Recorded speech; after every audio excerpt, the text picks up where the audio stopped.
So I just wanted to welcome everybody to our first ASCILITE Live webinar of 2020.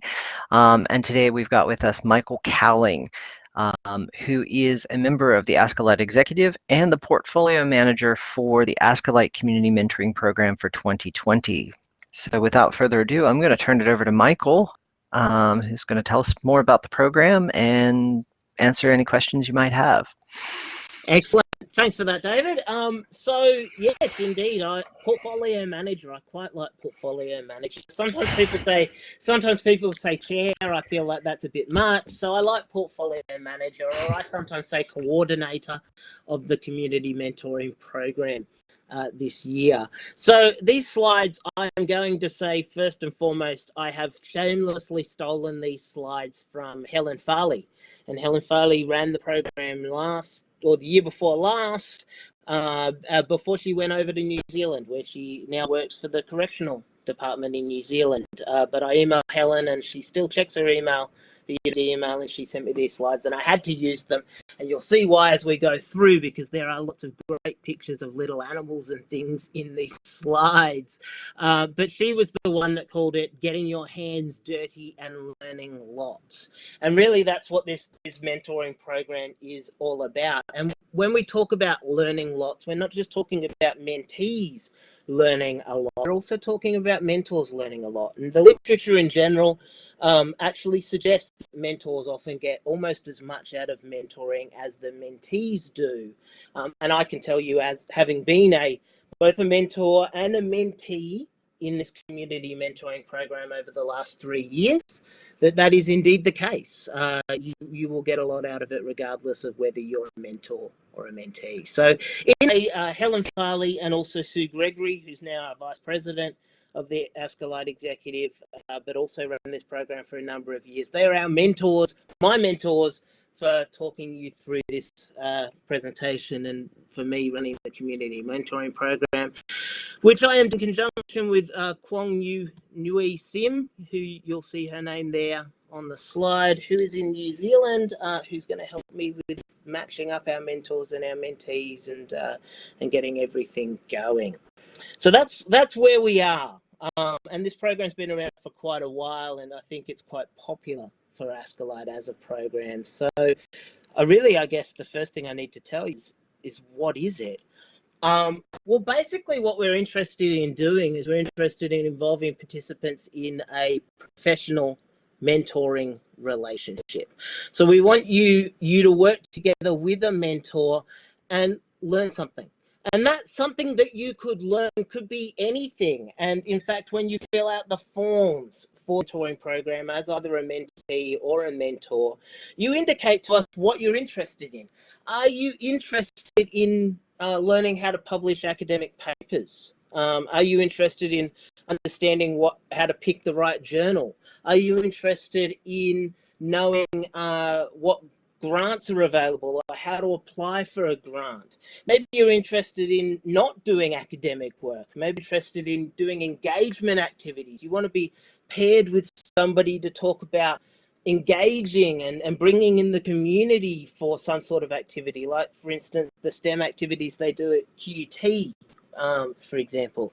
There, and I'm sure lots of other unis have those activities. Or maybe you're just interested in making more of what you do in educational technology. Maybe you've never done this stuff before at all, and you just want somebody to help you through an action research project or a design-based research project. And so it can be quite broad in a lot of ways, but if you tell us what you're interested in, and when you fill out the form you say, these are the things I'm interested in, then that gives us an opportunity to match you appropriately with a mentor, or vice versa. If you're a mentor, if you tell us the things that you're interested in mentoring on, then that helps as well, and we will match you together. So you don't have to be an academic staff member to do this. And in fact, ASCILITE has had in the past a lot of mentees that are people that work in the learning design section of the university or in some other professional capacity where they work with learning and teaching. So don't feel like you have to be a professor or a lecturer. In fact, you can be a national staff member that's interested in ed tech, or alternatively, you could be an academic. So that's who we're interested in, and hopefully that gives you a flavour of what we're looking at. But of course, it does sort of overall sort of give you this question, and this question is, well, what is mentoring in the first place? And I can actually send you a book on this. There was the ASCILITE community has developed a book, the Community Mentoring Program book, that talks a little bit about this process of mentoring and being a mentee. And it does say a lot of the things that I said on the previous slide. It says mentoring is very much dependent on the individuals and what the individuals that are in the mentoring mentee relationship want to get out of that mentoring session. And maybe that means that you meet every now and again for a cup of coffee and you just talk about your day. You just have a bit of a chin wag, and that's entirely fine if that's what you want to do in the mentoring relationship. Or maybe it's more structured. Maybe your aim is to write a concise paper or a full paper for the ASCILITE conference at the end of the year, and you can do that too if you want to. So mentoring and being a mentee is very much driven by what you want to get out of the program. What we do ask though, and again this comes from the literature, is we do ask that you map out clearly the mentoring relationship at the beginning. And so we do ask you to complete an agreement and to map out things like how often you're going to meet, when you're going to meet, what you think the outcomes are going to be of this relationship, the kinds of things that you think you're going to talk about and the topics that you're going to focus on. And really we do that not so much for us. We don't hold you to that. We don't bail you up at the conference in November and say, hey, did you really talk about these things for the last 6 months? What we're more interested in is making sure that the mentor and the mentee are on the same page. Because we have had instances where people sort of think, well, I thought I'd meet with my mentor every week, and instead he wanted to have a cup of coffee once a month. And it was because the mentor thought that was what the relationship was, once a month, but the mentee thought it was every week. And so we want to make sure that you're on the same page in terms of your agreement for mentoring and menteeing. And by making you do this agreement, if you apply for the program and you're accepted into the program, it just gives you, as the mentors and the mentees, an opportunity to talk about what your expectations are for mentoring. But as I said, there is more to it. If you want a little bit more detail about mentoring, I do have some articles that I can send. I also, as I suggested to you, have the CMP mentoring book that I can send people as well, to give them a little bit more detail about mentoring and the mentoring relationship. So this slide sort of puts some stuff around that. Kind of consider this to be some ideas about what you might think a mentoring relationship might be if you're interested in the community mentoring program. And first and foremost, the first bullet you can see there is this idea that we want you to have an agreed goal. And I mentioned this already. We want you to talk about how often you'll meet, what dialogue you'll have. We want you to have something that you want to achieve from the mentoring relationship, and we want you to reflect on how things went as well. And part of that reflection will be that you will do a report of some sort towards the end of the relationship. It is not an onerous report. Don't get scared about the idea of a report. It is just an opportunity to report and reflect on how things went. And we often have a CMP session at the ASCILITE conference where you can reflect on how the relationship went. And sometimes it goes well and sometimes it doesn't go so well, and that's all part of the mentoring process. But by reflecting, you often find that even if it didn't go so well, you still got something out of the relationship. And of course, we really hope that if you set the parameters at the beginning, that the relationship will go well and that you'll get some great outcomes from this mentoring. And so what are the kinds of things that you might focus on if you decide to be in the mentoring program, either as a mentor or as a mentee?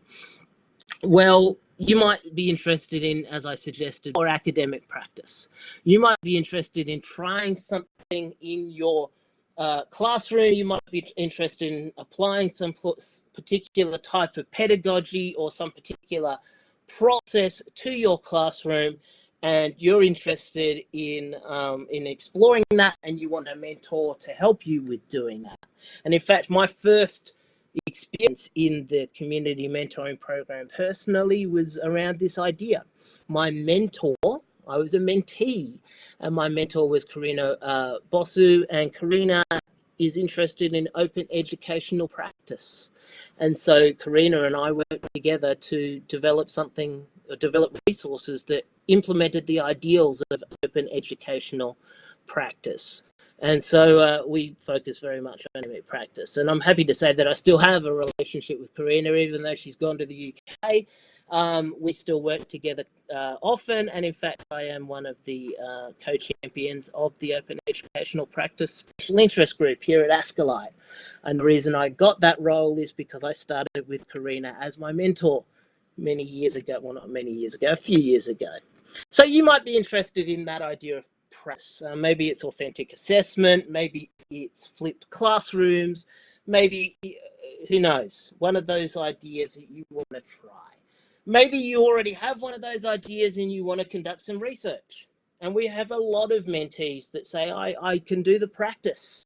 I understand the practice, but I want to focus more on the research and the evaluation. And we have plenty, or previously have had plenty of mentors that can help you with turning your practice into research, help you with evaluating things using, again, I mentioned these earlier, action-based research or design-based research, action research or design-based research. So you want to be a researcher, but you want to make that change from practice towards more research. You know how a mentor can help you with that. A mentor can help you specifically with a teaching innovation. Maybe you're interested in trying virtual reality or mixed reality in your classroom. You don't know how to do it. Well, we can help you with that as well. And you probably end up with me as a mentor or one of my colleagues in that case. Maybe you're interested in using robotics in your classroom. Maybe you're interested in using 3D printing in your classroom. Maybe you're interested in working with a virtual world in your classroom, in which case I'd say talk to Sue Gregory. There are lots of different innovations that you can come up with that you want to try, you don't know how to try them. This is an opportunity to flag that and for us to maybe help you find a mentor that can help you with that. Maybe you want a mentor just to help you with your overall learning design for your own individual class. So you construct your class, construct your curriculum in a particular way, focusing on learning design. Or maybe you want a mentor to help you with interface design, user interface design, or graphic design. You want somebody that can help you to pull together resources and make them look nice and make them pretty. Or maybe you want somebody that really genuinely just helps you with the implementation details, gets down and dirty with the programming of some sort of intervention and can help you with that process. In this case, I'm not talking about somebody that'll program it for you. It's unlikely that you'll find a mentor that'll do the programming for you, but you're certainly somebody who can give you advice about those more specific mechanics. One of our life members, Barney Delgado, would be somebody that might help you with that if you're focused on particular aspects of learning design and educational technology. So there are lots of opportunities for you to do that, and hopefully that gives you some ideas of the kinds of things you might flag. Don't be afraid to flag a few different things that you're interested in. Add lots of stuff, and we can then sort of use that as a basis to identify mentors, or if you're a mentor, to identify mentees that might match with your particular needs in this program. So here's an opportunity to mention that there are 2 partnerships available. It used to be that the ASCILITE Community Mentoring Program was just an individual partnership, and indeed this is still really common.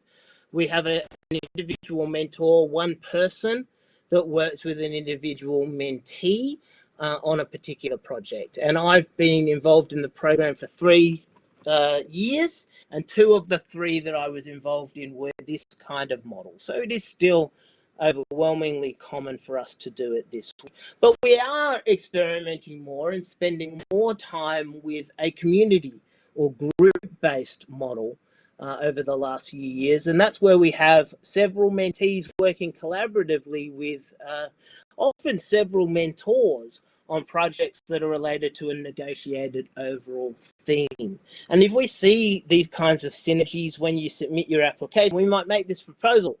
And the last group that I worked with as a mentor, I worked in this model. There were a pair of mentors, myself and a colleague, and we had 4 mentees. And we all worked together in what essentially became a community of practice. We would all get together and talk about various learning and teaching initiatives. And the advantage of that is that sometimes somebody else will ask a question, or you'll discuss a particular area that is useful to everybody. And so we can talk about design-based research and all of the mentees get something out of that. So we don't have this situation where we have to say that to multiple people multiple times. We can just say it to the group. And that worked really well for us. And I'm tooting my own horn a little bit here, but one of our mentees from that program last year actually won Best Full Paper at the ASCILITE conference last year. And so it worked out well to have that collaboration, and you might find that that works well for you too. Again, if you're a mentor, you can indicate that you're interested in that in your application, and if you're a mentee, you can indicate that you're particularly interested in that on your application as well. Alternatively, you can say, no, I don't want to do that. I would just like the one-on-one relationship. And there is a value in the one-on-one relationship in that you do that close sort of collaborative bond with somebody where you can sit and you can have a coffee and you can talk about things one-on-one. But we have those 2 different types of partnership available. And here are the animals. You can, well, you've seen them as we've gone along, but I particularly like this one with the meerkat standing up. And I can't imagine how long Helen took to find pictures. Thought I'd use them. So I've mentioned this already, but just to clarify, really it is a partnership, and you really are working together as partners. I mentioned that in my first year, I had a mentor, which was Karina, who's now across in the UK. And when they first made that allocation to me, I thought it was a little bit odd. Karina and I are different levels of academic. Karina's a senior lecturer, I'm an associate professor now, and it felt odd that I was the mentee and that Karina was the mentor. But then when I looked at it more detailed, I realized why the allocation had been made, probably by Sue or by Helen. And that was because Karina had experience in areas that I didn't. I had indicated I wanted to talk to somebody about building up a lab and doing grants and working on a particular area of academic practice. And when I spoke to Karina, they were things that she was really good at. And so she had a set of skills that I needed, and we were able to work very collaboratively together, even though we were different levels of academic. And I would hope, and I think Karina would back me up in saying that she got as much out of it as I did. Even though she was the mentor and I was the mentee, we actually worked together very much as partners in this particular project. And we worked out very quickly what our deliverable was going to be. And I already told you what that deliverable was, which was a community engagement exercise that implemented open educational practice. And so we were able to deliver that as part of my workshop series called Weaving Technology into the Fabric of the Classroom. And it got us started on a relationship that we still continue. I still talk to Karina all the time, even though it was several years ago that we did that agreement. So you are partners, and it is very much a partnership. And the deliverables are what you make them. So they could be a journal pub, it could be grant applications, it could be a book chapter, or you can't see it very well there on the slides, but it could even just be a good chin wag, and that's fine. If you just want to talk to somebody about things and understand the landscape of our area a little bit more clearly, that's fine too, as long as you identify that as what you want to get out of the mentor agreement at the beginning, and then are able to get that out of the agreement and report on it at the end. That is entirely fine. So this slide really, I think, is to kind of give this idea that even though we call it a mentor-mentee relationship, our experience has been that each person gets a lot out of it, and that sometimes you're working together as partners almost as much as you are a mentor and a mentee. So what are the benefits of the program? Well, there's a whole bunch of benefits to the program. I mean, there's benefits, of course, in improving your practice. There's benefits in improving your research. There's benefits in improving your publications or improving your success for grants. And one of the big, massive benefits is that it improves your connections with the community and your networking with the community. And the CMP in particular for me over the last couple of years has helped me greatly to connect with the ASCILITE community.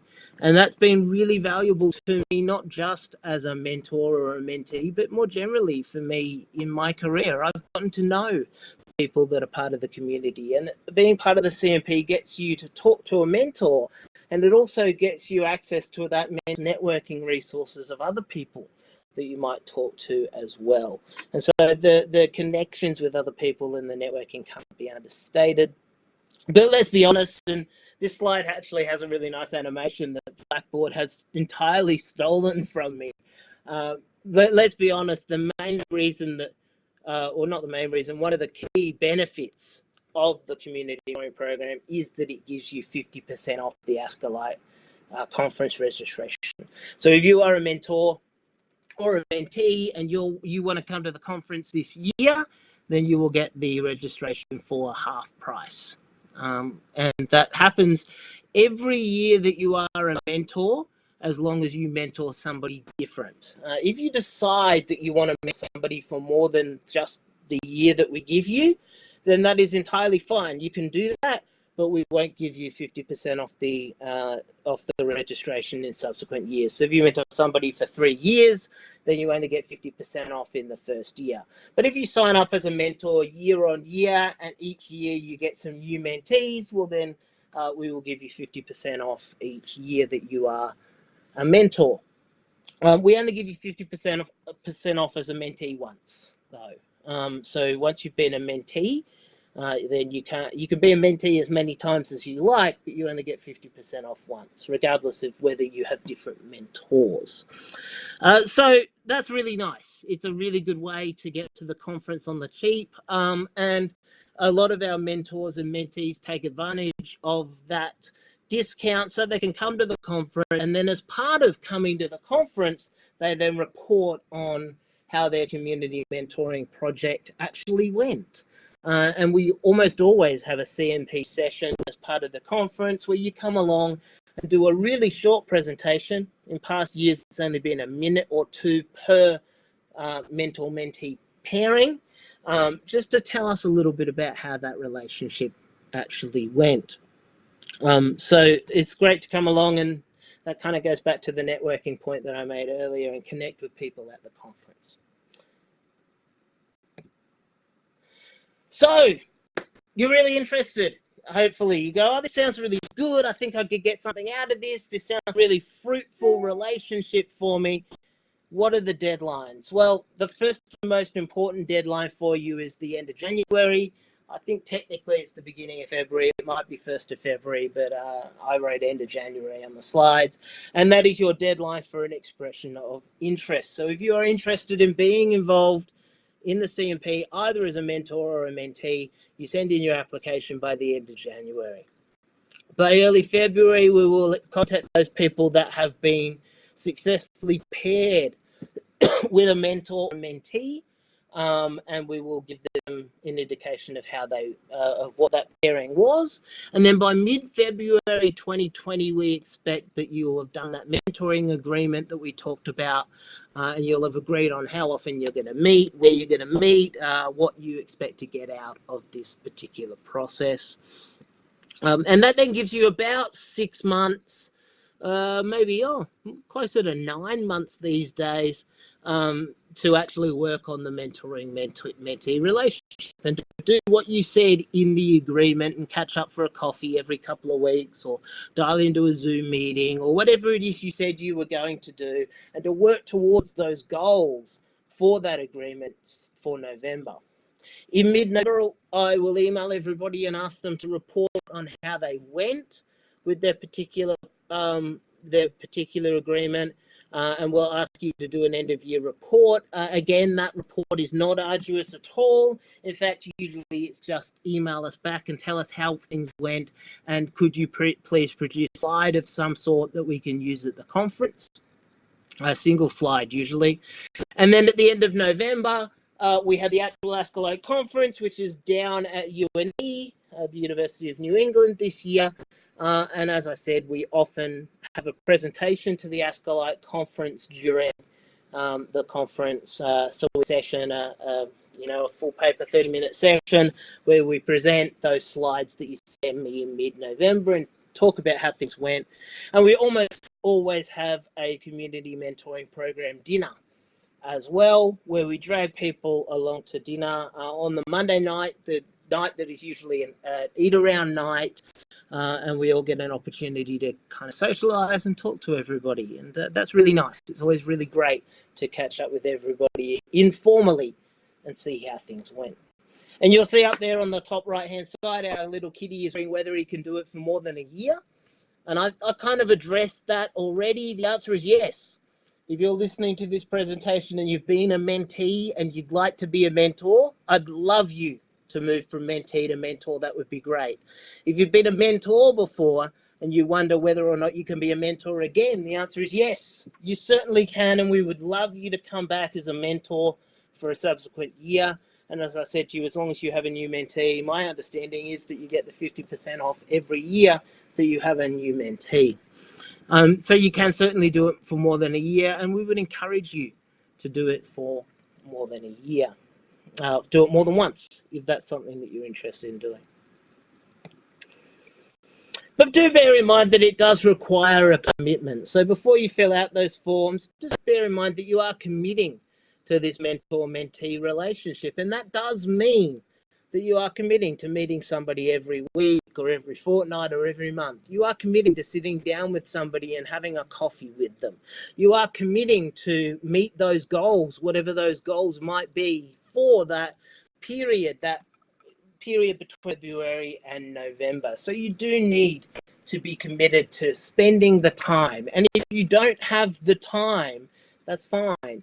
But maybe just wait until you do have a little bit of time. Now, of course, the amount of time you allocate is entirely up to you. You can tell us as a mentor you can only meet with people once a month, or you've only got a certain amount of time to allocate. Fine, and we'll try and match you with a mentee that also expects the same amount of time commitments. But there is a commitment to doing the process here, and it is important to recognise that you are committing when you put in that expression of interest.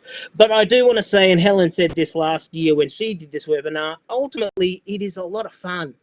I've been involved in 3 of these I've mentioned to you a couple of times, and I have a lot of fun. I meet new people, I talk to new people, I have an opportunity to provide advice and mentoring and guidance, and it's very fulfilling.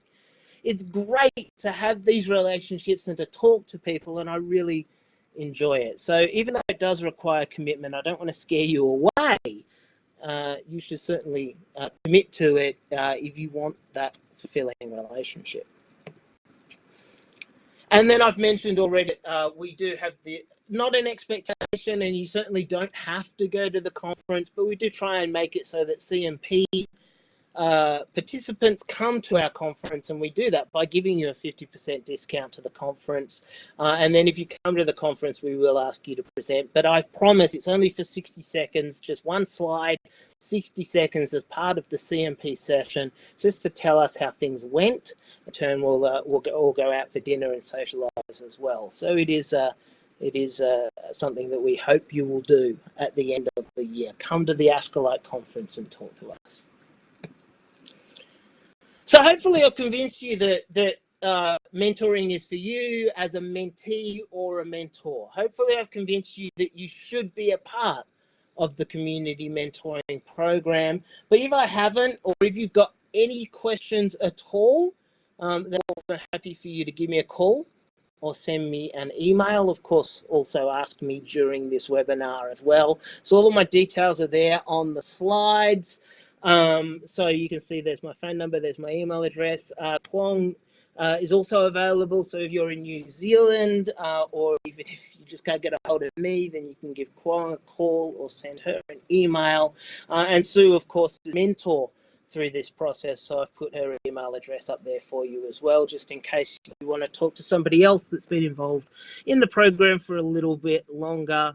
So Sue's up there. Helen's not up there because Helen's off in New Zealand and I don't know if she's contactable. But there's three of us there, and Helen thinks we're the three amigos. I don't know. Am I Chevy Chase, or am I Martin Short, or am I Steve Martin? I'm not sure. I guess I'm probably Martin Short, which is a bit sad. The other thing you can do if you want to find out more about the community mentoring program is you can visit the link that's there, ascilite.org/get-involved/community mentoring program, or alternatively go to the ASCILITE website and just click through to the community mentoring program. Among other things, on that website you will find the forms that I was thinking about to apply to be a mentee or a mentor, which you fill out, and as I said earlier, the due date for those forms is the end of this month. So we've got about a week left as of the recording of this webinar to for you to apply, and hopefully you will. I would encourage you to. It's a really, really great program. I think that's about it for me. So I guess this is the opportunity to just see if there are any questions from the audience. We've got a little bit of time if you've got any questions for me about the CMP. And if you need to, the microphone's down the bottom. You might have to click on it to be able to talk. Hi, Michael. This is Kaylee from the University of Canberra. Thank you so much for that presentation and all that information. That was fantastic. I do have a quick question about the agreement. Yep. And getting the mentor and mentee on the same page. Is that something that both people can, or that group of people can, like, Skype in and say, this is what we agree, and then they kind of like say what the agreement is, type that all in, and then that gets sent? Or is it kind of like an agreement that's sent from ASCILITE saying, this is what you both will agree to? I'm just kind of wondering about those mechanics. It's more the first one. It's exactly what you suggest. So we will, based on your form that you fill in, we'll pair you with a mentor or a mentee, and then we'll tell you who that is. So that's the email you'll get in early February saying, hey, you've been paired this way. This is your mentor or your mentee.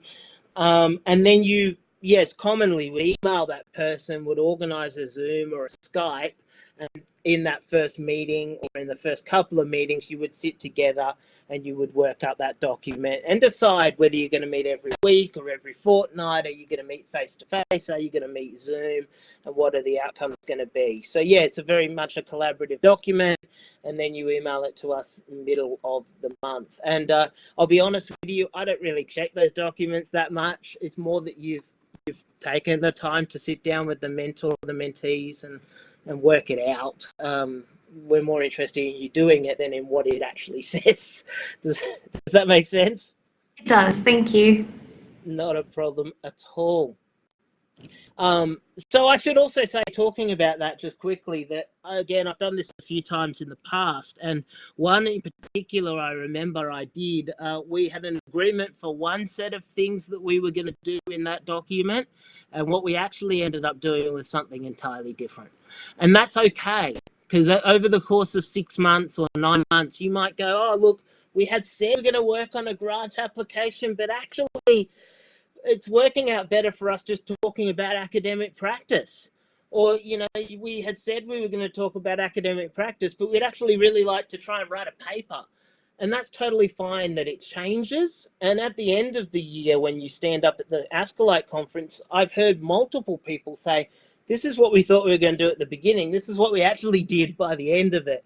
and that's totally fine too. These kinds of things do evolve and they do grow, but sitting down and making the commitment at the beginning is important. We've found over the years. Any other questions, ladies and gentlemen?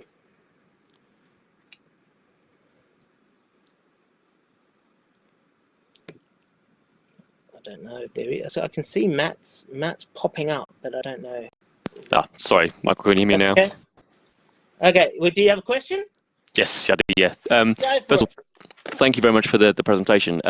Question was just around, is there any like early insight you can give us in terms of perhaps the mentors that are available? I'm just thinking about how I approach my team about who they could potentially be mentored by, like some high level demographics like professions, universities they come from, geographies they come from, that sort of thing. Yeah, look, I mean, looking over the ASCILITE executive list would be a really good way to get a feel for the kinds of people that tend to be mentors. Tom Cochrane and Sue Gregory, and in the past Helen Farley, Julie Willems, all of the people that are on the executive have often been mentors in the past. And so they're from a diverse range of different universities, Deakin or University of New England, University of Queensland, and Tom's from Auckland University of Technology in New Zealand. So we do have a spread of different people. We also have a spread of different mentors across academic and professional. So Tom Cochrane, as an example, he works in a professional capacity in a central learning and teaching part of the university. Sue Gregory, who's our vice president this year, she is the head of the School of Education at University of New England. And so we have a mix of different types of people. So I don't know. The honest truth is I don't know, and I won't know February, because Andre actually collates all. Andre's the secretary for ASCILITE. He collates all of the applications and doesn't even send them to me until early February. So I don't know who's officially going to be a mentor this year, but I do know that we have common people that tend to do it every year. So looking over the ASCILITE executive list is probably a good starting point. That's great, thank you. No problem at all. Any other questions? I'm not sure there will be. It was a fairly small room. Yes, sorry, Michael. I do have another question for you. Go for it. So this is my first time considering coming into the the community mentoring program. Yes, thank you. And I'm really interested in coming in as a mentee. Do you have any advice as far as how to approach that application, and like anything for maybe assisting in writing, or like how much detail is really needed for that application? Don't be overwhelmed. It really is just an opportunity for us to get to know who you are and what kinds of things you're interested in being matched for towards the mentors. So don't feel like it's going to be massively arduous or difficult for you to do. Don't, have sleepless nights worrying about it. It's just an opportunity for us for you to tell us, hey, look, I'm a professional staff member, or I work in learning and teaching, or maybe I'm an academic, and say, look, the kinds of things I'm interested in are grant applications or papers or academic practice, or whatever it is you might be interested in. And the more you can give us in that area, the better. So if you're going back to those previous slides, you could certainly say, I'm interested in academic practice, and I'm interested in research, and I'm interested in learning design. And that would be fine if you gave us a few different things that you're interested in spending some time on, because that makes it easier for us to match you to a mentor. So yeah, don't lose too much sleep would be my main piece of advice. Just be honest, tell us a little bit about yourself. Its main purpose is to match you to a mentor. Beautiful, thank you so much. And Kaylee, just on that, one thing that I found helpful, because I did the community mentoring program a couple of years back, and when filling out that application, the point I started from were, what are the questions that I have? What are those things that right now in my workspace that kind of make me go, what's happening here? Or what do you want to do? I mean, for me, like in that instance, I was new to the Australian educational context, and so that had a lot of questions for me. So that drove a lot of what I put into that application. Just understanding how systems worked and things like that. So start with those questions, as would be the thing that I have. Yeah, that's Advice really I good have. advice. I think I probably did the same thing when I first filled it out. It's like I don't really understand, what the good journals are to publish in, and that's the kind of what I want to know, or where the grant opportunities are, or how this academic practice works. I think that's really good advice. Thanks for that, Matt. Was that Matt? Was it? No, Or it's Dave. David? It's David. Sorry, Dave. That's okay. Thanks, Dave. Sorry. I should I'll have take credit for it as well. Yeah. Okay. Any other questions, ladies and gents, or you're all going to go to that website and you're going to fill in the Word document, you're going to email it to me?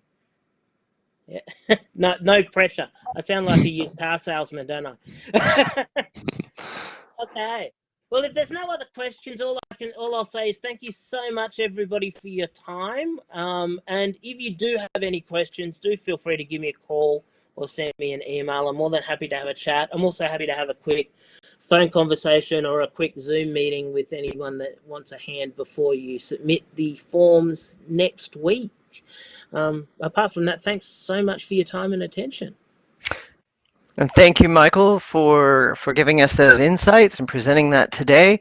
And for those of you who are interested, our next ASCILITE Live webinar will be on the 14th of February, and it will feature one of our Innovation Award winners from 2019, Christian Morrow, who is going to be talking about some of the things he's done in innovating anatomy and physiology. Teaching using gamification, virtual reality, and some other approaches. So that will be on the 14th of February. The details will be listed on the ASCILITE website and coming through the social media channels. So please look out for that. Excellent. That's great, Dave. I'd totally endorse Christian. He's a great presenter. So I would say come along. You'll learn a lot and you'll get a few laughs from Christian as well. So totally worth coming to. Okay. Thanks, Dave. All right. Thank you, everybody. Thank you. Thanks, everybody.